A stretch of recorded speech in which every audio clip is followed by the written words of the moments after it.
Olá, meu nome é Natália, sejam bem-vindos ao meu canal. Essa semana é a última semana de 2022. Isso significa o quê? É hora de planejar. Então, no vídeo de hoje eu vou mostrar para você tudo aquilo que eu vou utilizar no meu planejamento de 2023. Bem, os materiais que eu resolvi utilizar para poder fazer o meu planejamento estão baseados nos meus objetivos para o ano que vem e também em tudo aquilo que eu fiz esse ano e que deu certo e o que eu fiz e não deu certo. Então, todas as escolhas que eu fiz aqui são pensadas para caber bem na minha rotina, no meu dia a dia. E eu quero compartilhar com vocês tudinho. Bem, o planejamento do ano é uma etapa muito importante para encerrar um ciclo e também começar outro um pouco mais renovado e também com mais clareza sobre o que a gente quer alcançar. Então, fazer essa retrospectiva de 2022 e se planejar para 2023 é essencial. Mas no vídeo de hoje eu não vou falar especificamente sobre isso. Eu vou falar sobre os materiais que eu vou utilizar neste ano de 2023, os instrumentos que vão me auxiliar a caminhada aí desse ano, que eu espero que seja muito bom. Então, em primeiro lugar, o que eu vou usar como base para o meu planejamento, para a minha organização diária da minha rotina, do meu trabalho, vida pessoal, é óbvio, vai ser o planner. E eu já mostrei para vocês o planner que eu vou usar esse ano, que é o da Pay-Per-View. Quem não viu, clica aqui nesse link que você vai ser direcionado ao vídeo do unboxing desse planner, que tá maravilhoso. Então, esse aqui é o planner escolhido. E o Planner é uma ferramenta que eu comecei a usar em 2020. Não fazia parte da minha rotina. Eu era aquele tipo de pessoa que organizava toda a rotina, todas as tarefas na cabeça. Eu tenho até uma boa memória, mas isso estava me sobrecarregando demais. Então eu anotava somente algumas datas importantes, por exemplo, uma consulta médica, uma reunião importante, e anotava no celular. Só que o resto das coisas, as minhas tarefas diárias, as minhas rotinas, eu não anotava nada. Então acabava que eu não conseguia fazer projetos a longo prazo, eu não conseguia ter muita clareza sobre os objetivos que eu queria chegar. Então isso acabou me atrapalhando. E em 2020 eu cheguei numa situação em que eu estava extremamente ansiosa e também sem saber para onde que eu ia.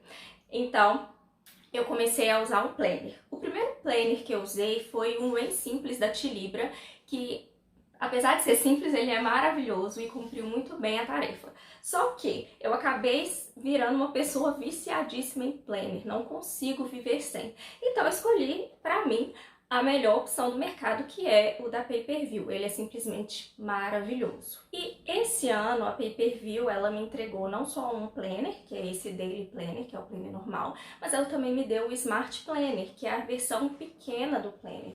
É uma versão menor. Eu nunca usei dois planners simultaneamente, mas esse ano eu vou testar. Por quê?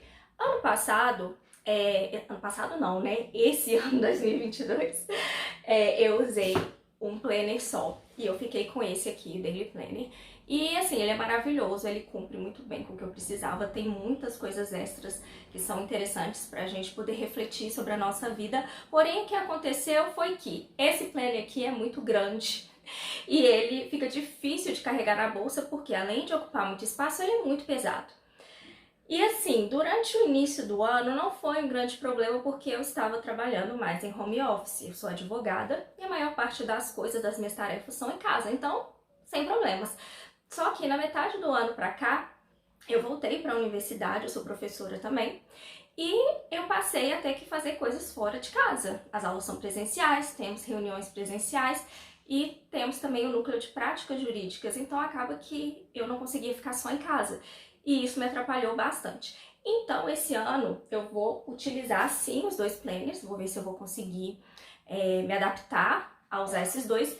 Esse aqui eu vou focar mais na minha parte profissional do escritório e as questões pessoais, por exemplo, questões de saúde, questões de bem-estar, enfim, meus compromissos pessoais. O Smart Planner, que é melhor, que cabe na bolsa e é muito mais levinho, eu vou focar com as coisas da universidade. Vou colocar aqui os meus planejamentos de estudo, minhas preparações de aula, acompanhamento dos casos que a gente analisa no núcleo de prática, enfim. Vou tentar manter dessa forma. E esse aqui de bolsa Eu também tô pensando em, no dia que eu precisar de sair, eu anotar algumas coisas, mesmo que pessoais e profissionais, anotar algumas coisas que estão no planner grande pra cá, pra eu também saber o que eu tenho que fazer naquele dia. Então esse aqui vai ser, acho que eu não vou usar ele tanto, mas acho que vai ser um bom material de apoio. Uma coisa que eu tenho que falar com vocês, que esse ano de 2022 foi muito revelador para mim, foi a necessidade do descanso, a necessidade de se sentir conectado com você mesmo e buscar mesmo coisas para poder relaxar, para que você se sinta um pouco mais conectado com si, entender um pouco mais das suas necessidades, o autoconhecimento. Então foi um ano que eu aprendi a força na marra um pouco sobre isso. Então, nesse ano eu quero priorizar muito a minha saúde mental e bem-estar. Então, nesse plano eu vou colocar alguns hábitos, algumas rotinas que eu quero interiorizar para que o meu dia seja mais leve e que eu consiga também fazer coisas que não sejam só trabalho. 2022 foi um ano que para mim se resumiu em trabalho e isso não é saudável. Então, eu quero colocar aqui no meu planner também todas as minhas metas de bem-estar e cuidado. E eu acho isso muito importante. Muitas pessoas falam que têm dificuldade de usar planner porque às vezes colocam muitas tarefas e ficam com medo de não conseguir fazer tudo, ou às vezes sentem que não tem tempo de descansar. Então uma dica que eu dou é: coloque os seus momentos de descanso como tarefa dentro do planner. Por exemplo, todo dia você tem que ler um pouquinho, ou desenhar, ou sei lá, desligar o celular. Coloca isso como uma tarefa a ser cumprida no seu dia. Então você vai ver isso como uma coisa a ser feita, algo a ser feito, e vai acabar virando rotina se isso for feito habitualmente.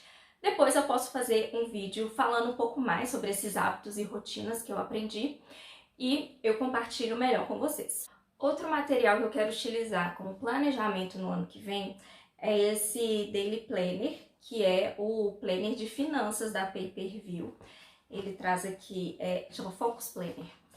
Ele traz aqui algumas metas e também traz alguns instrumentos aqui que vão ser ótimos para controlar as finanças.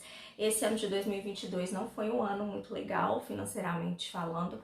Eu tive que me mudar, então eu gastei muito dinheiro, então eu preciso voltar aos eixos. Então, nada melhor do que ter um planner financeiro do lado. Eu espero que eu consiga realmente manter essa rotina. Eu confesso que fazer o controle de finanças é algo que eu não tenho tanto costume assim. Não façam isso em casa, gente. Tenham costume sim de cuidar das suas finanças, mas eu não tenho esse hábito de controlar. Então, é um hábito que eu quero adquirir para o ano que vem. Bem, esses foram os meus 3 itens básicos que eu vou utilizar no planejamento de 2023. Porém, eu trouxe mais 2 extras que eu vou tentar encaixar na minha rotina e eu acho que vai trazer grandes benefícios, porém vai ser algo experimental também. Primeiro, eu vi esse caderninho aqui fofíssimo numa livraria aqui em Belo Horizonte, que se chama Livraria da Rua. É o caderno de 7 linhas. Ele vem todo decorado e ele tem exatamente 7 linhas para você anotar alguma coisa. E o que eu pensei? Em usar esse caderno como um caderno de gratidão.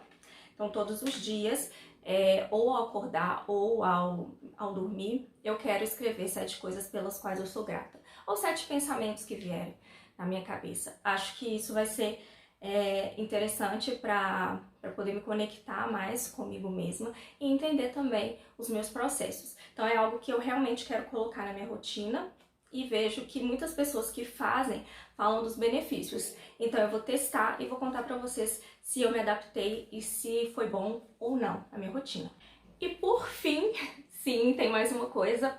Eu ganhei esse livro aqui de uma amiga. Se chama Um Compromisso por Dia. Pequenas ações diárias que podem mudar a sua vida.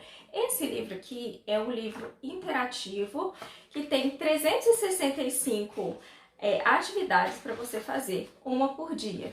No final do dia ou no horário que você tem aí um intervalo. Por exemplo, olha só. Primeiro dia, faça uma lista daquilo que faz você ser grato.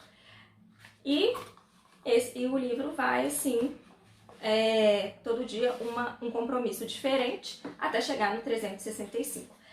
Eu quero muito fazer isso, eu acho que é uma forma de se conectar mais comigo mesma e desconectar um pouco da tela. E eu pretendo fazer isso à noite antes de dormir, como um exercício mesmo para pensar, para poder fazer um trabalho, um manual, enfim, acho que vai ser interessante. Então essa é também uma das minhas metas de 2023, é completar esse livro aqui, fazendo um compromisso cada dia. Então vou começar dia 1º de janeiro, vou terminar no dia 31 de dezembro de 2023. Então vamos ver como é que vai ser. Então esses vão ser os meus instrumentos que vão me auxiliar a passar esse 2023 um pouco mais organizado, um pouco mais planejado. Quando a gente está nesse final do ano, é normal a gente ter toda essa euforia por começar um ano novo, um ciclo novo, então acaba que às vezes a gente faz mais meta do que a gente é capaz de cumprir. Mas eu fiz a escolha desses instrumentos muito bem pensada para a minha realidade hoje. Então eu espero que realmente se encaixe na minha rotina. Mas o que não se encaixar eu vou adaptando e vou contando para vocês. Eu espero que vocês tenham gostado desse vídeo. Se vocês gostaram, não deixem de curtir, compartilhar e se inscrever no canal. E eu gostaria de saber o que mais vocês querem ver por aqui. Me contem nos comentários.